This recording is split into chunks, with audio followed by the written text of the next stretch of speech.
Hi everyone, welcome to Around the World in 80s Movies. My name is Vince Leo. I'm the author of the film review website Quipster.net.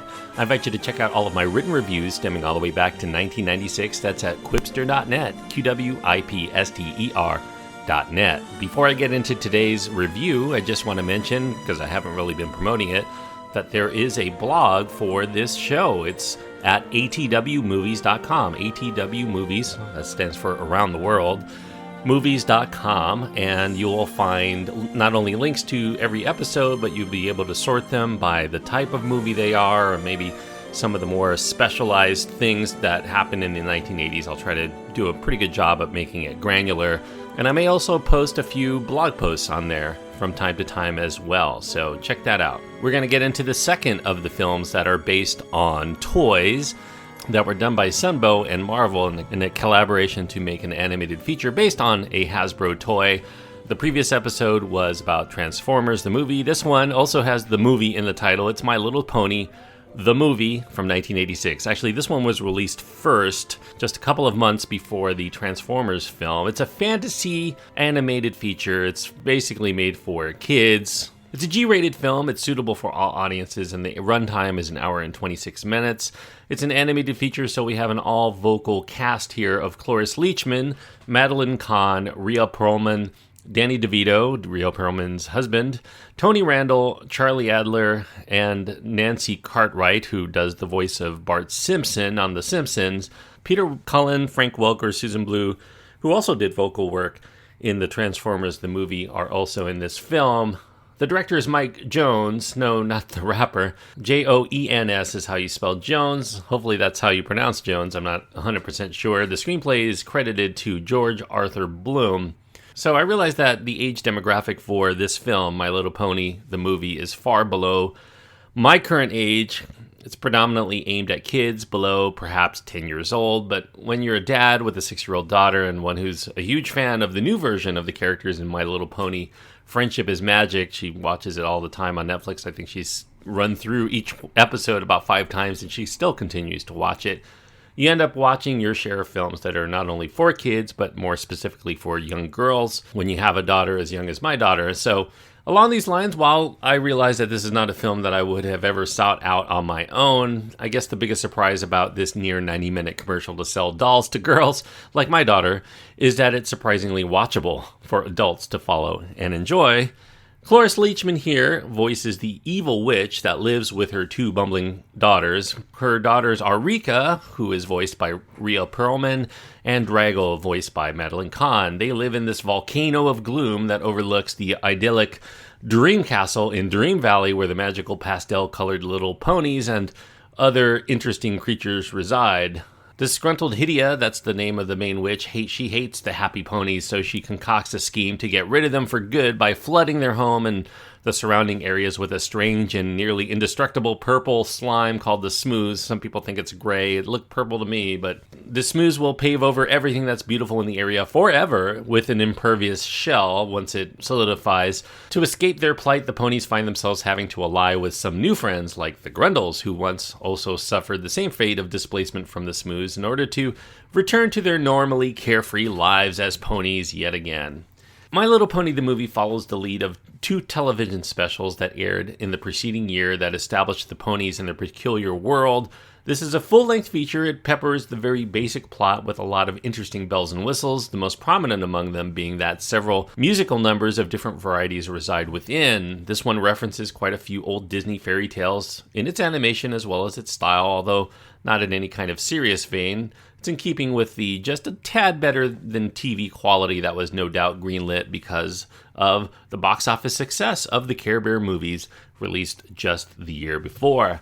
The vocal talent here that they've drawn together is good, albeit a bit on the shrill side at times. I think it does take some getting used to the high-pitched way that the ponies and other characters are voiced. I suppose kids don't mind as much as adults. I certainly can attest that when my daughter is watching My Little Pony on TV, I tend to have a harder time having to hear that as noise in the background than she ever does.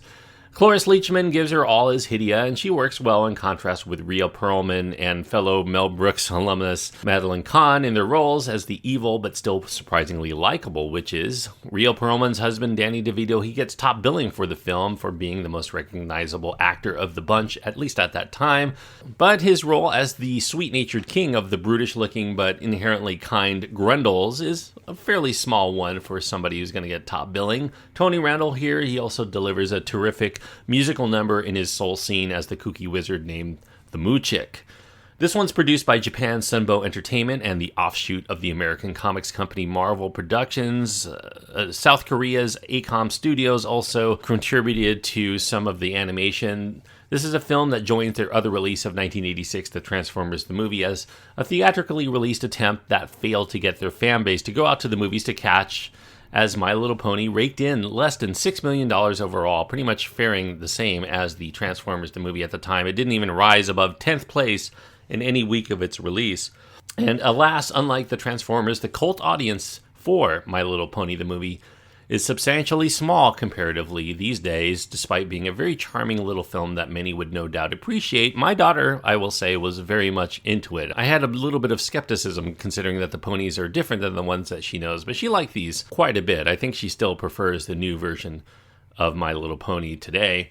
The film critics of 1986 were far less than kind to My Little Pony the Movie. They dismissed this film as having very few redeeming qualities and basically just described it as a means to advertise Hasbro's products to kids, and with the failures of the two theatrical attempts to produce animated features based on their most popular toys, Sunbow and Marvel decided to push out the other two films that they had been working on, Inhumanoids the Movie and G.I. Joe the Movie, as straight-to-video releases. They canceled any other ideas they may have had coming down the pipe along these lines, including beginning work on their Gem on the Holograms, which was going to be a follow-up after G.I. Joe. They scrapped that one. While contemporary critics have had their knives out, I believe that there's more merit to the film than just a cash grab. There's an earnest attempt to make a quality musical here. There are standout musical numbers, including Baby Lickety Split's 70s tinged jazzy number called I'll Go It Alone, and the Moo Chick's Home, where Tony Randall croons about all of the different lavish or interesting places that the ponies can live with Dream Castle destroyed. While many find the current version of the My Little Pony series to be better produced and conceived, which confusingly produced a theatrically released feature of its own in 2017, which is also called My Little Pony the Movie. Maybe they made it so that when people search for the film, they will see the new one and not necessarily the old one. There's still some good enjoyment here to be had for those who remember the series from the 1980s and for those who like old-style 2D animated features from decades ago. I can attest, watching this with my daughter, that kids are going to like it probably. At least kids, 6-year-old girls like my daughter will. It's not too scary for the youngest of them, and there's enough enjoyment to be had for parents without much knowledge of these characters to reasonably enjoy the film as a colorfully comical oddity with good vocal talent and several catchy songs. I don't think that most adults who are not actually nostalgic for this film in any form or fashion are going to watch this on their own, but if you have kids, I think it's reasonably good, despite its rudimentary plotline. The bells and whistles are what makes it stand out, just enough to have a personality and a few unique moments to entertain beyond its conceptual simplicity in its world building. So I'm going to give My Little Pony a passing grade of 3 stars out of 4. 3 stars on my scale means I do think that it's a recommended film for those people who like this kind of movie. If you're a My Little Pony fan, especially if you watched the My Little Pony TV series of specials and the animated cartoon on television that actually came out right after this film was released into theaters, you're probably going to find much to enjoy from a nostalgia standpoint, maybe even expose your own kids to it if you were a huge fan. Beyond that, I don't think that the reach extends very far. It's kind of like the Transformers in that way, even though there seems to be millions more Transformers fans of the 1980s cartoon anyway than there are for the My Little Pony series, but there still are My Little Pony fans who probably would enjoy this, even though they never really, as far as I know, have not released a Blu-ray release of this, and they released a 30th anniversary DVD without any real features, so I'm guessing there's not a huge cult following for this film the way that there are for so many other 80s movies, at least not yet. If you're a huge fan, though, the storyline from this film continues into the TV series My Little Pony and Friends. The first 10-minute episodes of that series, called The End of Flutter Valley, are continuations kind of the storyline that you find in this film. Sometimes those 10 episodes are packaged together as a sequel. If you're a fan and you really want to see more, I do recommend looking for that. As far as what I'm going to be reviewing next week, I'm going to be continuing on with Sunbow and Marvel and their animated features based on Hasbro toys. I'm actually going to skip Inhumanoids. I don't even know if I can actually get that, but I'm going to keep this to a trilogy, as I have with all of my other sets so far on this podcast, with G.I. Joe, the movie, the one that was meant to be released into theaters. But as I mentioned, the producers got a little bit gun-shy and decided to release that straight to video, and I'm going to be reviewing that next week. So check out G.I. Joe the movie for those people who like to watch the films before I get to the review.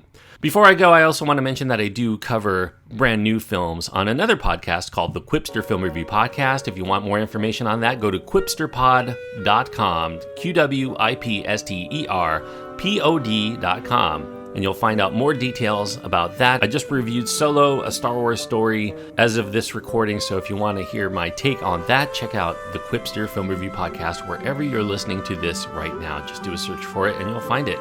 Until next time, thanks everyone for listening and joining me on this trip around the world in 80s movies.